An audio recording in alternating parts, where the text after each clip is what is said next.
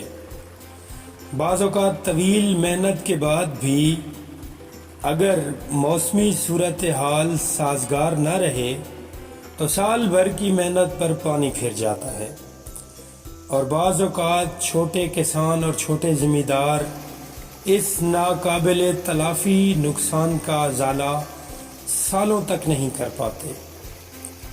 اور ایسا بھی ممکن ہوتا ہے کہ بعض اوقات گندم کا ریٹ یا اس فصل کا جس کا پہلے سے ہی کسان نقصان اٹھا چکا ہوتا ہے، اس کا مناسب ریٹ نہ ہونے کی وجہ سے بے ساختہ کسان کے دل سے نکلتا ہے کہ میری گندم خریدنے والوں تھوڑا آٹا ادھار دے دو گے۔ دوستو، ہم نے کوشش کی ہے کہ آج آپ کو ٹیوب ویل کے ساتھ ساتھ وہاں بسنے والی زندگی کے بارے میں مختصر سا تعارف کرایا جائے۔ انشاءاللہ آنے والے دنوں میں ہم اس پر تفصیلی ویڈیوز بنائیں گے، آپ کو تمام فصلوں کے بارے میں موسموں کے ساتھ ساتھ بتاتے رہیں گے، آگاہی دیتے رہیں گے، آپ کا اور ہمارا ساتھ رہے گا۔ آنے والے دنوں میں ہم مختلف دیہاتی دوسرے موضوعات پر گفتگو کریں گے۔ انشاءاللہ تعالی آج کا موضوع سخن آپ کو پسند آیا ہوگا۔ آنے والے وقتوں میں کسی اور ویڈیو میں کسی اور موضوع کے ساتھ ہم کلام ہوں گے، تب تک اجازت دیجیے۔ اللہ نگہبان۔